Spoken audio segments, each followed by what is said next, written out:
ಎಲ್ರಿಗೂ ನಮಸ್ಕಾರ. ಇವಾಗ ತಾನೇ ಮಾರಿಗೋಲ್ಡ್ ಅನ್ನೋ ಪ್ರೀಮಿಯರ್ ಶೋನ ಮುಗಿಸ್ಕೊಂಡು ಬಂದೆ. ಚಿತ್ರ ಅದ್ಭುತವಾಗಿ ಮೂಡಿ ಬಂದಿದೆ. ಅದರಲ್ಲಿ ನಟಿಸಿರುವಂತಹ ಬಿಗ್ ಬಾಸ್ ಖ್ಯಾತಿಯ ಸಂಗೀತ ಅವರು ನಮ್ಮ ಜೊತೆಗಿದ್ದಾರೆ. ಅವರು ಕೂಡ ಈಗ ತಾನೇ ಚಿತ್ರನ ನೋಡ್ಕೊಂಡು ಹೊರಗಡೆ ಬಂದ್ರು. ಆ ಒಂದು ಥಿಯೇಟರ್ ಎಕ್ಸ್ಪೀರಿಯನ್ಸ್ ಹೆಂಗಿತ್ತು, ಅವ್ರ ಅಭಿಮಾನಿಗಳ ಒಂದು ರಿಯಾಕ್ಷನ್ ಹೆಂಗಿತ್ತು ಅಂತ ಕೇಳೋಣ. ಮ್ಯಾಮ್ ನಮಸ್ತೆ. ನಮಸ್ಕಾರ, ಆಗಿದ್ದೀರಾ? ನಾನು ಸೂಪರ್ ಆಗಿದ್ದೀನಿ. ನನಗೆ ತುಂಬಾ ಖುಷಿ ಆಯ್ತು ಮೂವಿ ನೋಡಿ. ಪಕ್ಕಾ? ಹೌದು.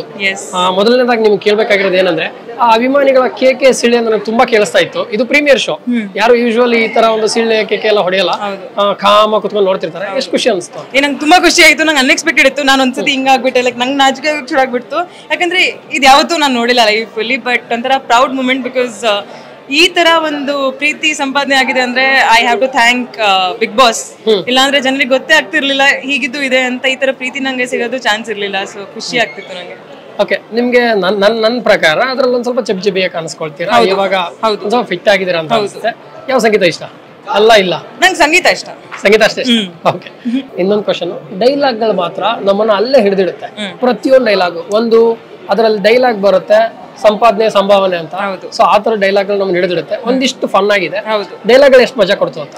ಆಕ್ಚುಲಿ ರಘು ಸರ್ ಡೈಲಾಗ್ಸ್ ಬರ್ತಿರೋದು ಎಲ್ಲಾ ಡೈಲಾಗ್ ಕೂಡ ಪಂಚ್ ಡೈಲಾಗ್ಸ್ ಆಗೇ ಇದೆ. ಅಂಡ್ ಎಲ್ಲೂ ಕೂಡ ಬೋರ್ ಆಗ್ತಿಲ್ಲ. ಯಾಕಂದ್ರೆ ಡೈಲಾಗ್ಸ್ ಅದನ್ನ ಎಳ್ಕೊಂಡು ಹೋಗ್ತಾ ಇದೆ ಎಲ್ಲರನ್ನೂ ಕೂಡ. ಅಷ್ಟು ಚೆನ್ನಾಗಿದೆ. ಸುಮ್ಮನೆ ಬರಿಬೇಕು ಅಂತ ಬರ್ದಿಲ್ಲ. ಎಲ್ಲದಕ್ಕೊಂದು ಅರ್ಥ ಇದೆ, ಒಂದು ಡೆಪ್ತ್ ಇದೆ ಪ್ರತಿ ಒಂದು ಡೈಲಾಗಿಗೂ. So actually hats off to him. ಅವ್ರು ಅದು ಬರ್ದಿದ್ದಕ್ಕೆ ಎಷ್ಟು ಮೀನಿಂಗ್ಫುಲ್ ಆಗಿ ನನ್ನ ಪಾತ್ರ ಕೂಡ ಕಂಡು ಬಂತು ಅಂದ್ರೆ it was very nice. And ಒಂದು ನನ್ನ ಪಾತ್ರಕ್ಕೆ ಒಂದು ಜಸ್ಟಿಫಿಕೇಶನ್ ಸಿಗುತ್ತೆ ಡೈಲಾಗ್ಸ್ ಮೂಲಕನೇ. ಸೊ ಎಲ್ಲೂ ಏನು ತೋರಿಸ್ತೇನೆ, ಡೈಲಾಗ್ ಮೂಲಕ ತೋರಿಸ್ತಾರೆ. ಸೊ ಅದು ತುಂಬಾ ಇಂಪಾರ್ಟೆಂಟ್ ಇದೆ ಇಡೀ ಫಿಲ್ಮಿಗೆ. ಅಂಡ್ ತುಂಬಾ ಖುಷಿ ಆಯ್ತು ಅದಕ್ಕೆ.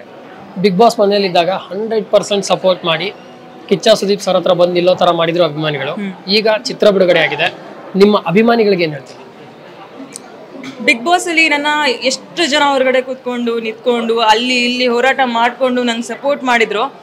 ಅದರಿಂದ ನಾನು ಹೊರಗಡೆ ಬರ್ತಿರ್ಬೇಕಿದ್ರು ಯಾವುದೇ ಪೊಸಿಷನ್ ಬಂದ್ರು ನಂಗೆ ಆ ಖುಷಿ ಇತ್ತು, ಆ ಹೆಮ್ಮೆ ಇತ್ತು. ನನ್ನ ಹಿಂದೆ ಇಷ್ಟು ಜನ ಇದ್ದಾರೆ ಅಂತ. ಅದರಲ್ಲೂ ತೀರಾ ಜಾಸ್ತಿ ಹೆಣ್ಮಕ್ಳೇ ಜಾಸ್ತಿ. ಇಷ್ಟೊಂದು ಸಪೋರ್ಟ್ ಸಿಕ್ಕಿದ್ದಕ್ಕೆ ನಾನು ಹೊರಗಡೆ ಇವತ್ತಿಗೂ ಕೂಡ ನಗ್ದಕ್ಕೊಂಡು ಖುಷಿಯಾಗಿದ್ದೀನಿ. ಇದೇ ಸಪೋರ್ಟ್ ನನ್ನ ಮಾರಿಗೋಲ್ಡ್ ಮೂವಿಗೂ ಸಿಕ್ಕಿದ್ರೆ ತುಂಬ ಖುಷಿ ಆಗುತ್ತೆ. ಅವರೆಲ್ಲರೂ ಕೂಡ ಮಾರಿಗೋಲ್ಡ್ನ ಥಿಯೇಟ್ರಿಗೆ ಬಂದು ನೋಡಿ ಅಂತ ನಾನು ಕೇಳ್ತೀನಿ. ಇದೇ ನಿಮ್ಮಲ್ಲಿ ವಿನಂತಿ ನಂದು ಕೂಡ. ಥಿಯೇಟ್ರಲ್ಲಿ ಬಂದು ಮಾರಿಗೋಲ್ಡ್ನ ನೋಡಿ. ಇನ್ನು ಎಲ್ಲ ಸಿನಿಮಾಸಲ್ಲೂ ನಿಮಗೆ ಸಿಗುತ್ತೆ. ಸೊ ನಿಮ್ಮ ರಿವ್ಯೂಸ್ ನಂಗೆ ಹೇಳಿ, ಟ್ಯಾಗ್ ಮಾಡಿ, ನಾನು ಕೂಡ ಇದನ್ನ ಶೇರ್ ಮಾಡ್ತೀನಿ. ಥ್ಯಾಂಕ್ ಯು ಸೋ ಮಚ್ ನಂಗೆ ಇಲ್ಲಿದ್ದಂಗೆ ಸಪೋರ್ಟ್ ಮಾಡಿದ್ದಕ್ಕೆ. ಬಿಗ್ ಬಾಸ್ನಲ್ಲಿ ಒಂದಿಷ್ಟು ಧೈರ್ಯ, ಆ ಒಂದು ಸಾಹಸ, ಅದಾದಮೇಲೆ ನಿಮ್ಮ ಒಂದು ಕಾನ್ಫಿಡೆನ್ಸ್ ಲೆವೆಲ್ನ ನೋಡಿದ್ವಿ. ಈ ಚಿತ್ರ ನೋಡಿದ್ಮೇಲೆ ನನಗೆ ಅನಿಸ್ತು ನಮ್ಮ ಚಿತ್ರರಂಗಕ್ಕೆ ಒಬ್ರು ಒಳ್ಳೆ ನಟಿ ಸಿಕ್ಕರು ಅಂತ. Thank you. ಸೊ ನಾನು ನಿಮ್ಗೆ ಕೇಳ್ಕೊತೀನಿ, ಇನ್ನಷ್ಟು ಒಳ್ಳೆ ಚಿತ್ರಗಳನ್ನ ಮಾಡಿ ತೆರೆಯ ಮೇಲೆ ರಾರಾಜಿಸ್ತಿರ್ಬೇಕು. ನೀವು ಸಿಂಹಿನಿ ಅಂತ ಏನ್ ಕರೆದಿದ್ದಾರೆ ಆ ಹೆಸರನ್ನ ಉಳಿಸ್ಕೋಬೇಕು ಅಂತ ಕೇಳ್ಕೊತೀನಿ. Thank you so much. Thank you so much. ನಾನ್ ಬೆಂಗಳೂರು ಚೆನ್ನಾಗಿ ಮಾಡಿದ್ರೆ. ಲಾಸ್ಟ್ ಟೈಮು ಕೂಡ ನೋಡಿದೆ. ನಾನು ವೇಟ್ ಮಾಡ್ತಿದ್ದೆ, ನೋಡೋಣ ಇವ್ರದ್ದು ಹೇಗೆ ಬರುತ್ತೆ ಕಂಟೆಂಟು ಅಂತ. ಚೆನ್ನಾಗಿ ವೇಟ್ ಮಾಡಿ ಹಾಕ್ತಾ ಇದ್ದೀರಾ. ಅಂಡ್ ನೀಟಾಗಿ ಹಾಕ್ತಾ ಇದ್ದೀರಾ. ನಂಗೆ ಖುಷಿ ಆಯ್ತು. ಬಿಕಾಸ್ ನೀವು ಕೇಳೋ ಕ್ವಶನ್ ಕೂಡ ನೀವು ತೋರಿಸ್ತಾ ಇದ್ದೀರಾ, ನಾನು ಹೇಳೋ ಉತ್ತರನು ನೀವು ತೋರಿಸ್ತಾ ಇದ್ದೀರಾ. ಅದೇ ಮಾಡ್ಬೇಕಾಗಿರೋದು. ತುಂಬಾ ಖುಷಿ ಆಯ್ತು ನನಗೆ. ನಮ್ಮ ಎಡಿಟರ್ಗೆ ಹೋಗ್ಬಿಡ್ಲಿ ಅದೆಲ್ಲ. Thank you editor. Thank you.